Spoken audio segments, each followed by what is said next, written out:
Hello, everybody, and welcome to the Crescent City Cup 2020. My name is Wei Bin, and I'm glad to be here with Jesse Day. And we are watching round 6. Is this round 6? Yes, round 6 of the tournament. Ben SCHOENBRUN versus Austin SHIN. And hi, Jesse. Are you around? Is this thing on? I guess so. It's on, yes. So we are on as well. And this tournament is well, this CSW division is pretty competitive right now. No player is undefeated. And Austin both have a very nice record of 4-1. It Yeah. would be impressive if there were already a runaway leader for 5 rounds, but you never know, I guess. So what's going on in first play? Ben plays a lot of his games at a pretty frenetic pace, in my experience. So we'll do our best as commentators to keep up with his activity level. He's also famous for keeping his tiles in sort of a arbitrary jumble on his rack. So if everything is not always right side up, then we're just going to have to deal with it, ladies and gentlemen.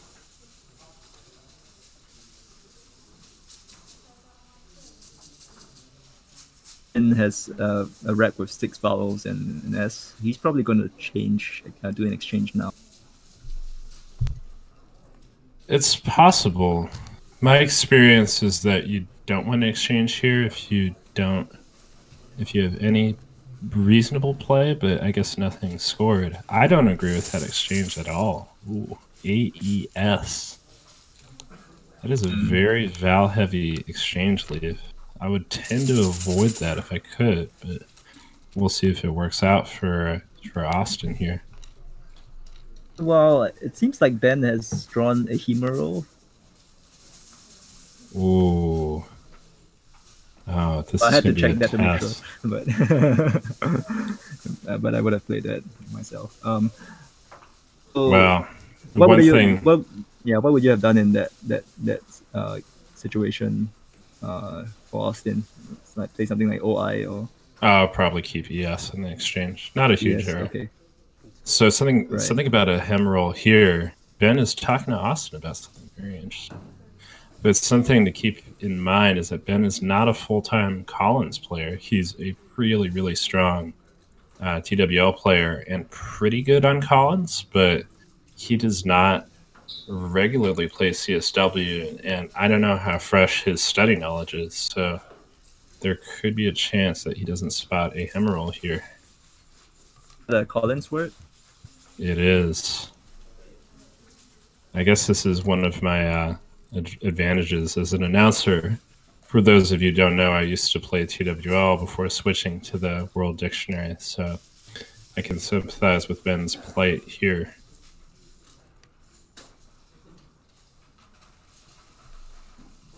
So a hemero means not being a full 24-hour day.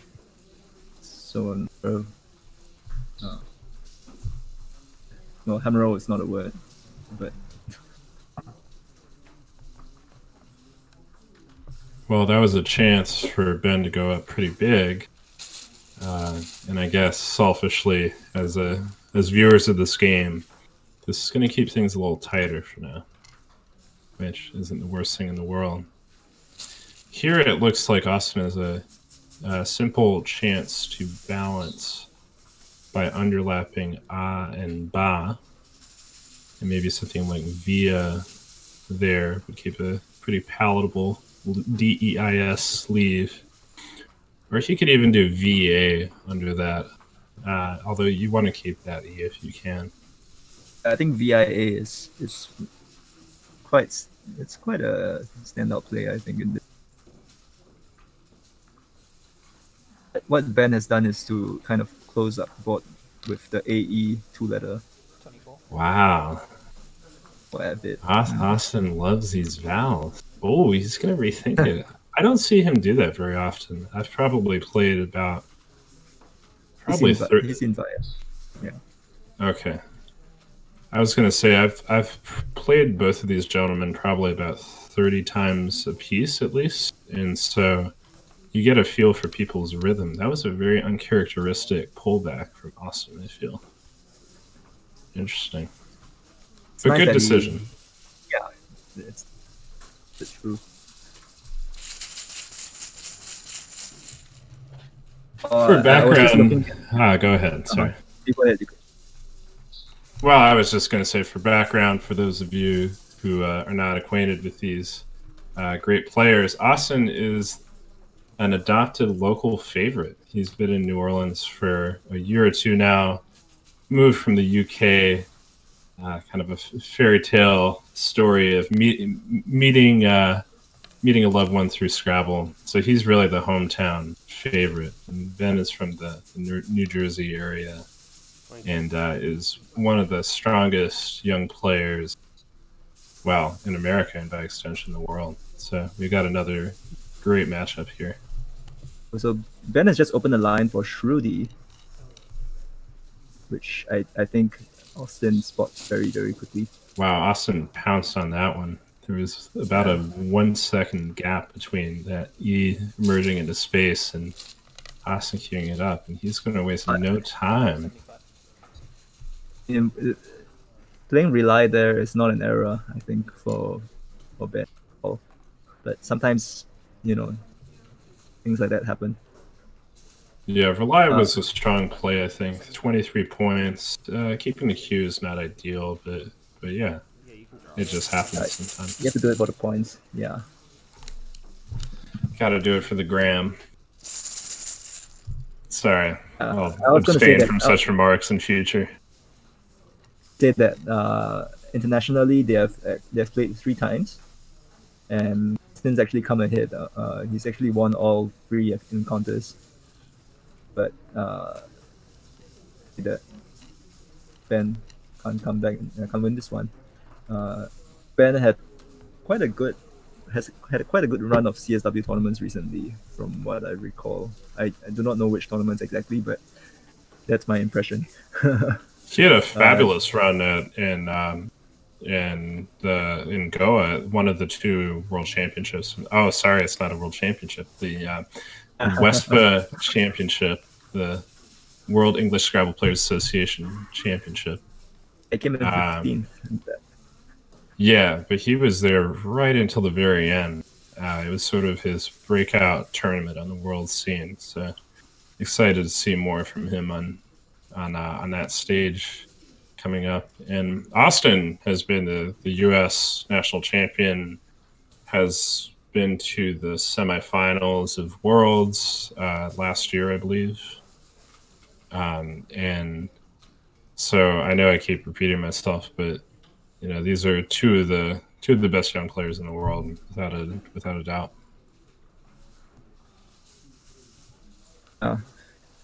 So is it I don't know, an exchange here? I'm not sure. This is a tricky play, and it's always a question of how many turns to hold on to that queue.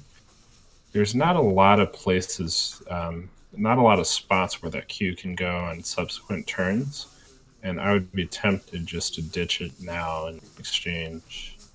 And I think that Ben is thinking about the right exchange too. I would keep RS and not throw the N on there, but it's defensible either way.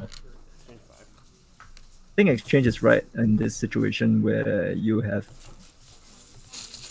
or you still have a few lines open that you can capitalize on with a bingo, and if you play anything, it's probably going to restrict the board.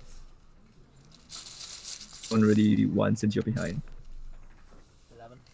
And Austin has laid down Root, Ow, and Odd, and he's using the opportunity of a relatively straightforward move. He used Jiminy Vals, and he plays 2 of them off. It seems quite reasonable.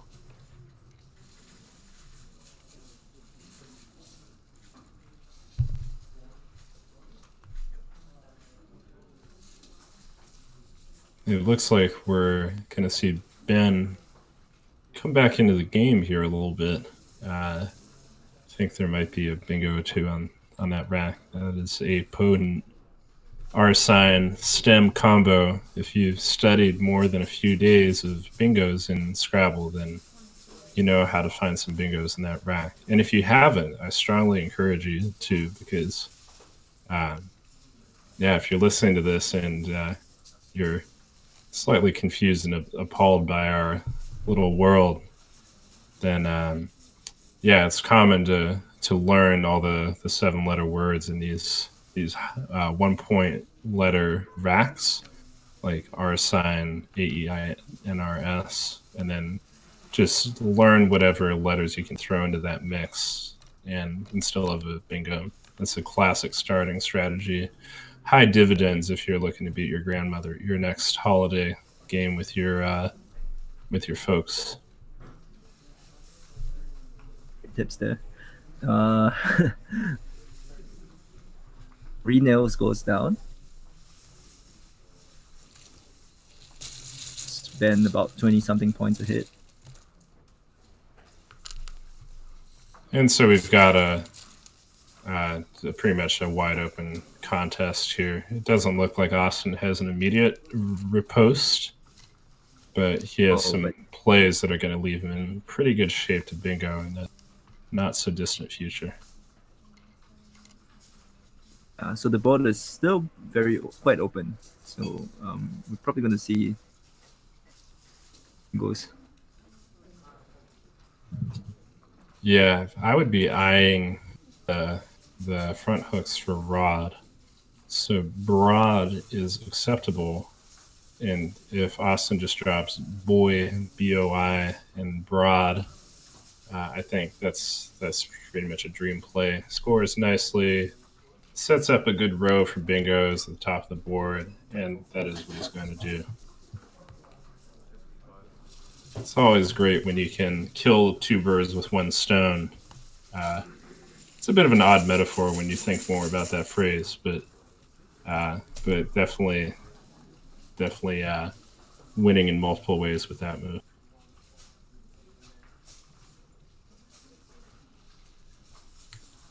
So we've been. What would you do here, as Ben, or Benji, as he often goes by? I'm asking you because I have no idea. So, exactly. So, looking for you to say. What makes you think I have an idea? Well, the great thing is we don't have to pay attention to the chat, so we can just say whatever we want. Maybe I don't know. Yeah. So 131 to 120. Oof, Euthan, maybe. Interesting. Yeah, this is kind of a pivotal move. A lot of times, I find it's something that separates sort of like mid-tier experts from top experts is the efficiency on these kinds of moves. Basically, how quickly can you get to the next bingo? And if he can find a good move that cleans up his rack nicely and saves a decent leave, that could end up being pivotal in the longer course of this game. I like something like Euthan, which it's off a lot of tiles. I guess one kind of situation, one kind of option that you have in this kind of situation is just to play off a lot of tiles and crash the rack. That between Euthan and you, I think Ian's not really that worth keeping for the egg. Yeah, that one's close. I will say that I am wary of keeping a lone B as a leave. There's high chaos potential. There are a lot of tiles you could draw there that really cripple you for future turns. So I sort of like youth to keep EN and ensure that rack is going to end up being a little more balanced for next turn. But I think it's a toss-up. Another thought would be Envoy. Gets rid of the V and the Y, but pretty lousy TU leave, so probably wouldn't do that. And one thing I'll say also is just from playing Ben a lot. I mean, he's really strong. He's going to find he's really investing a lot of time. He can sense how important this move is, and I'm confident he's gonna find a strong alternative here. He's actually down to 14 minutes, which doesn't really square with my assessment before of him as a speed demon. He might be playing a little slower because he's not playing in his standard lexicon. Could be part of it. He takes youth. Okay. Yeah, I think that's really defensible.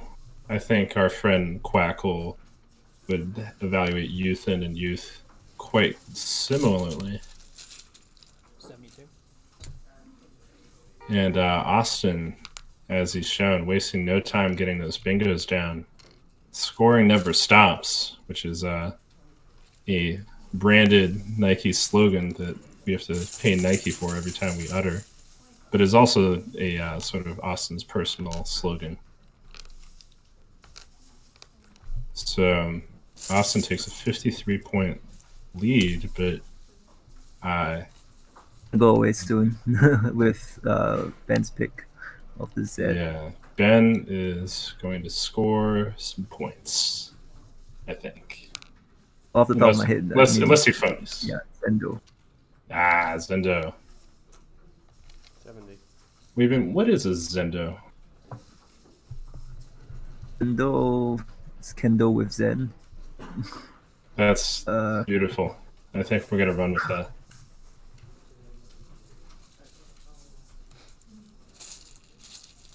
And Ben stays Zen and pulls right back to a 17-point lead. Austin looks unperturbed by this also. It's going to be a back and forth encounter. Ben has a familiar friend on his rack, the NASPA tile, which can only be an A, an N, a P, or an S. No, that's a blank letter. It has writing on it. If you played in a living room, that is the blank tile. The best tile in the game, and Ben has just pulled it. It's interesting that it's not, for Austin, there's not a nice position to play the Q currently. So it's actually very worthwhile thinking of what you would do to keep, I mean, if you were to keep the Q and play something else. Yeah, to me, this is Austin's equivalent of the youth move, where I think it'll really benefit Austin to spend a few minutes tanking on this one and figuring out what his strategy is going to be like for the next few moves. You're right, the Q is not going to go down immediately, it seems.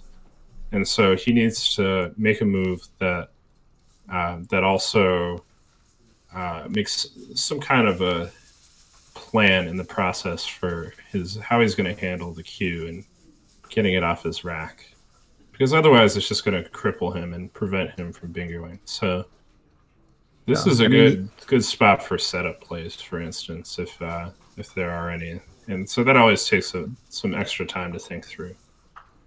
He can play something like QUA if he wants to get rid of it. Right, but I would lean away from that. The FILOP leave is not really any more intense, right? And there's something to be said for playing off some of the uglier letters and holding the Q, and then ditching the Q next turn. And yeah, FOP at the top left seems reasonable. What I don't love about it is that it doesn't really say too much about where the Q is going next turn.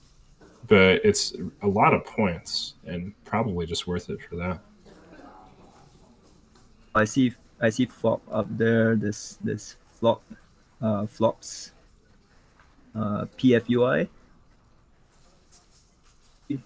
And yeah, PFUI gets me a little more excited in that how many U's are left? It looks like we got 3 U's. So PFUI. If Austin pulls a U, then he gets QWOP for 45. And that it's probably not worth sacrificing 6 points to set up, but I suppose that's the kind of move that I'd be evaluating in Austin's shoes at this point. Yeah. The chat has also spotted Pilaf, which is off quite a lot of tiles, and I think maximizes your chances of getting the U, which is going to be quite useful in this situation. I think Pilaf is strong. It may even be better than anything we mentioned. It does lend itself to some overlaps, I guess, and it does keep the U open also. It's a few points less than just playing FOP. I think I would play FOP. FOP also gives back some immediate points to Ben. And so that's another like small adjustment that you'd think about when evaluating. But at the end of the day, FOP for 30 is pretty appealing, I think. Also, both blanks are out, so you want to edge a little bit more towards turnover, which would favor Pilaf. But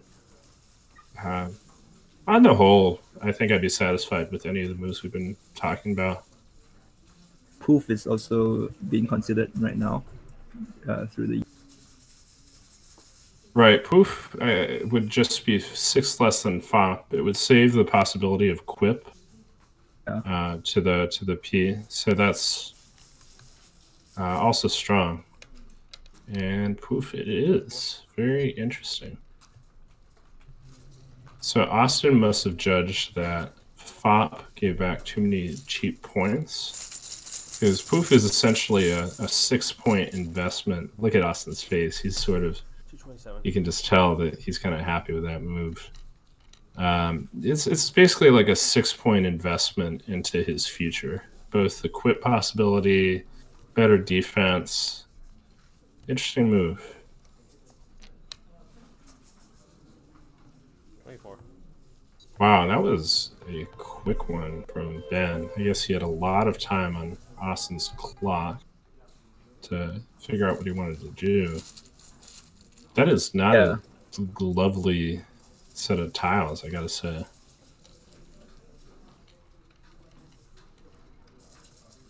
He did dodge some bad UW VW synergies, but we were so fixated on Austin's rack. I don't know if I love Toop.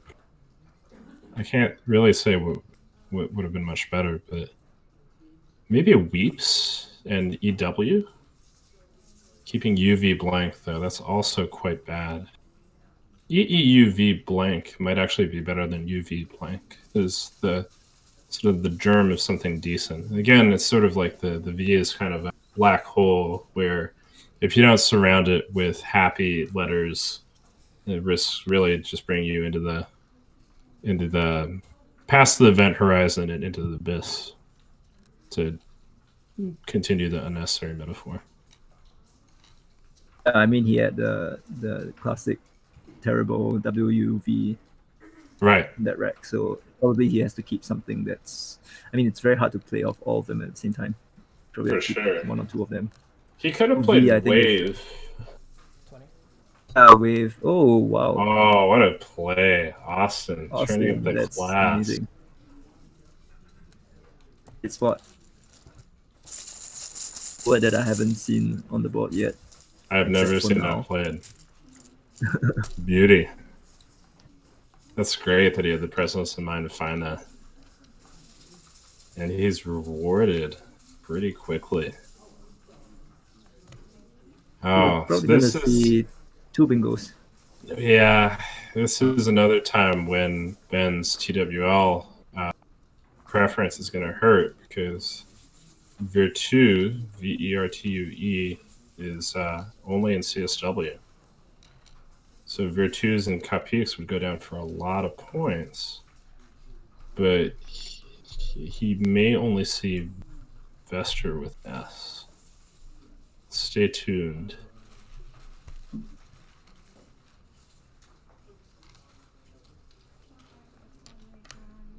Oh, he's going for Vesture. Yeah, he kind of has to do that if he's not 100% on virtues. Like, it's the kind of thing where he might have even studied it, but it's just really hard to be confident. I think that's going to hurt him a lot. In the virtues would have been 88. So this is 17-point sacrifice, and also makes comeback bingos a lot easier. Yeah. I think Austin would have bingoed even after virtues, but this one hurts a little bit.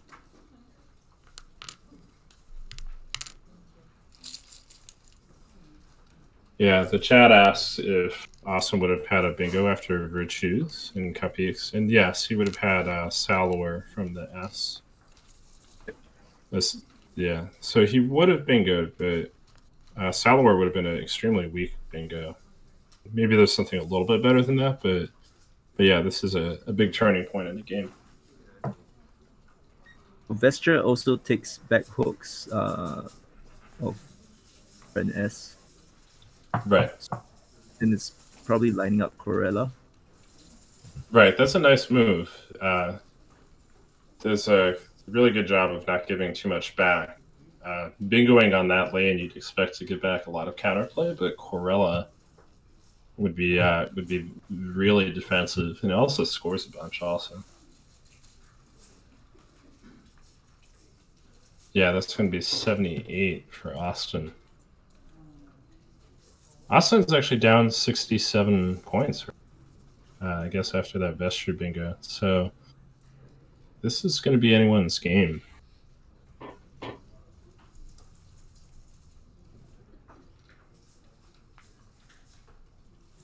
Yeah, Austin, if we're going to talk about some of the strengths of his game, prodigious studier, knows all the words through 9 letters, and in general, I found him to be really good at optimizing bingos and just finding finding the best word for given the board situation, and that maximizes defense. And these things add up. Maybe it's a question of a couple of points different each time, but it's like one of the attributes of really being a master of the game, as Austin is to be able to find ways to reduce variance and small edges. Corella is... Sure. what? Sorry, go ahead. You're talking about the match options? Yeah, I was going to say that I don't think we exhorted our followers to pick a game. The next round is going to be TWL, and yeah, put in your votes if you haven't. One vote could change everything. Probably not at the moment, but... Well, you don't have to tell our viewers that. Corella goes down on the board. Interestingly enough, it was the only play that had the R in that position and reached the double word score.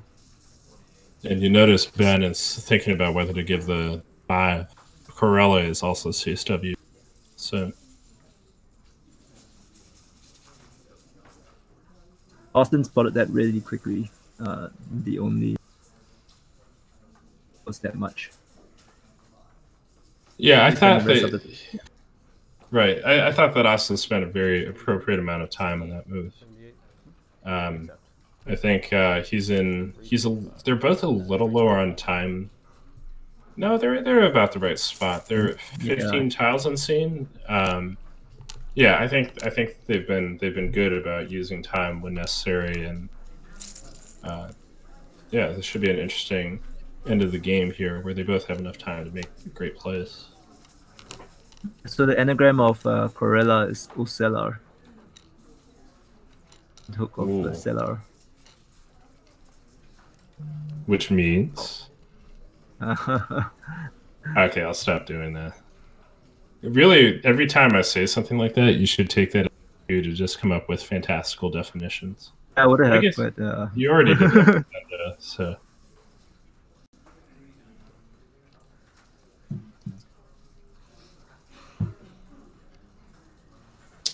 So where do we stand, Wei Bin? What do you think of this this climax that we're approaching here? Hmm.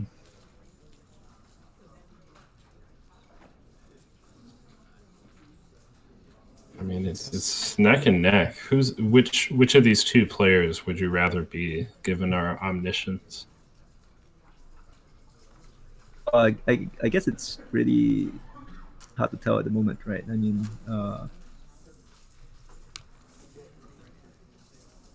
it's probably going to play few run or something, and 24. yeah, it's going to be neck and neck all the way through. No All age right. to make use of Corella. Maybe yeah.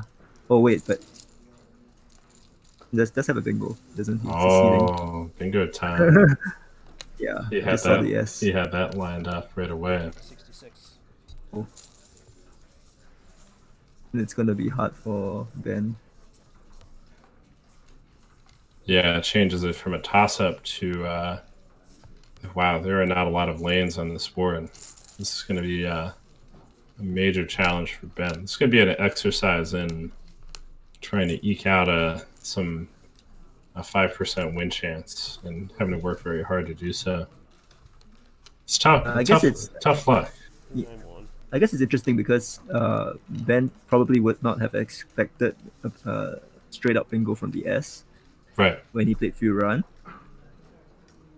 If for example Austin had been fishing for the last couple of turns, he might expect a bingo somewhere, and maybe he would have left that lane open as one of the lanes open. Right. He would be in better shape with the power of omniscience. He would be in better shape without having played Furan, keeping the R open to try to bingo through. So that's, I mean, it's just sort of. I think that if you looked at Quackle, you'd find out that Ben was quite unfortunate there. But that's how this game goes, and he's enough of a pro that he's going to get over it and figure out the best way of trying to steal a win here. Yeah, that's a good point from the audience. Furan actually blocks a lot of bingos. It's important not to read too much into the exact outcome. Yeah, I think Furan was very reasonable. So I mean, it's still you wouldn't expect him to pick up 7. it's probably about a 10% chance. I feel. So and I think the other thing is that it's not quite over yet. I mean, it's still toss to go. Still possible. I mean, it's very likely, but yeah, the J and the X unseen, if they are seen to us. Yeah, in an ideal world, what you'd want to be doing in Ben's shoes is use whatever edges you have to your advantage. So here he has the case S. So ideally, he would find a way to set that up. But I don't know if he's going to be able to do that. I don't know if he has time, and I don't know if there is possible given the board. Maybe something that like hooks on.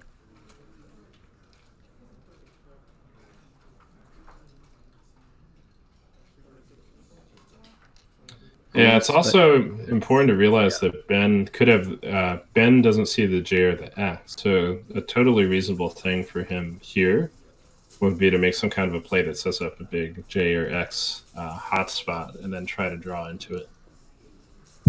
That's probably one of the good things that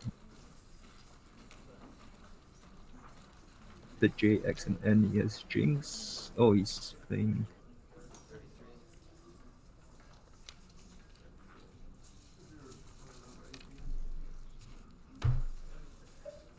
All right, he's laying down gated for 22, which is going to leave one tile in the bag. And he's down 31 points. So what do you think he has in mind here? This is an interesting move. Is he going to try putting an S on seceding? I think he can try that probably if he needs to. I think think it's 22. But probably in that situation, there's not much you can do except for play a few consonants. Right. Gated, Ideally, he you'd want a scores little quite more well, of a yeah. plan, but it's hard.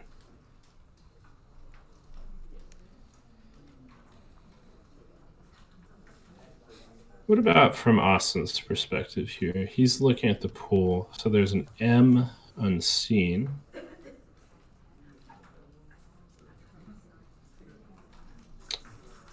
And there actually is a bingo from Austin's perspective. Oh no, NI is not a word, so minions is not playable. False alarm, people. I guess there's no bingos in this one. I think the other thing that Austin might be thinking about is the Corella's hook. Yeah. Can be used to play something dangerous. Something. Yeah, if, for example, if Austin didn't have the J, yeah, Ben could have Jism. That's a great point. And Ben doesn't know what a Corella is, likely. Or he's less likely to know the part of speech, or that it doesn't take an S. And yeah, so that would be a very reasonable thing to have played for in his shoes, is just to play 3 tiles and try to draw a Jism. That's very possible. If we asked him, that might actually be what he said he was up to. Corella does take the S, so Corella does take the S? Well, that shows what I know. Austin's probably gonna. Jeez, who is this guy? Block that. What kind of announcers are they coming up with? God. I really thought Corellum was good. Yeah, so drawing for Jism is totally reasonable. Benji's shoes. It's an obvious long shot, but everything would be a long shot at that point. Yeah, Austin is just playing it safe. I'm not even sure there was a real serious threat that Ben had on the Corella's hook, but you're right. He just chose to take it out and sleep easy. I don't think that Austin just made the spread play. Like he isn't likely to be the first one to go out here, but he's just taking the sure thing, I think.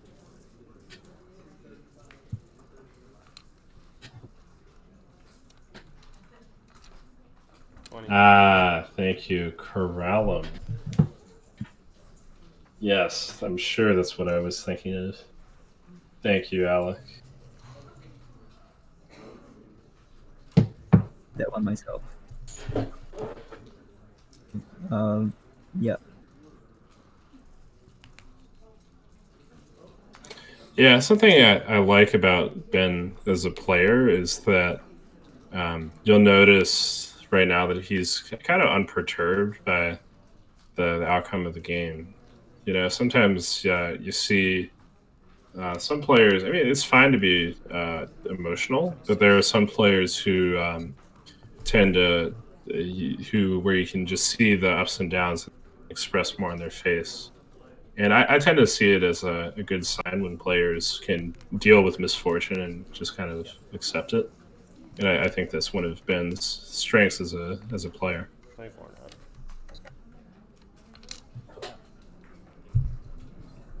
All right, and Ben closes it out. Heads for a 39-point loss. Wait, you had 380, right? Before that? That's 24. Wait, what? I guess this game was really pretty edgy throughout. I mean, until Austin picked up seceding after Corella. Yeah, partially it was kind of it was Ben's choice of vesture that also allowed that to happen in a sense. And also just missing a Hemeral. Obviously, though, it would have been a really different game had he scored the 92-point bingo early. Yeah. Okay. You can see Ben's reaction. Boy, I can sympathize so much with the frustration of being a TWL player switching to Collins. There's just so many things that are easier when you once you have that VERTUE. knowledge ossified. And virtues would have been. Okay. Definitely. Yeah, you can see Ben. Yeah, that's just a blind. You can only get so angry at yourself because at the end of the day, you know, you can't manufacture knowledge out of thin air. But for his sake, I hope that we see Ben playing CSW full time at some point. He's a great player. He's already had a deep run at Worlds, and he shouldn't get too down on himself over something like that. And he'll be there. He'll be right there in contention for this tournament. I appreciate you pointing it out, by the way. Well, Yeah, I think apart from the bingo misses, he played a really solid game. Yeah, I think you got a good feel for the class of these two players. I mean, they played really great stuff. Capique in particular, and it was extremely timely. Yeah. So yeah, they're back on the board. So The powers that be are kicking us off. Well, yeah, I think that's it from the two of us. I think Jesse will still be doing some more commentary over the next or something. That's right. I've been press ganged into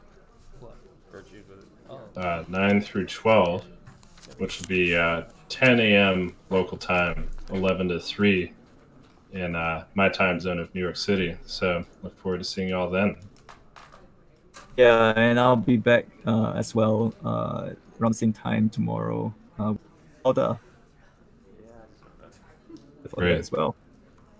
So it's a great opportunity to commentate with you, Jesse Day. Yeah, always a pleasure, Weebian. Let's do this again sometime. Sure. All right, and that's it from us. Thank you so much. Cheers, everyone.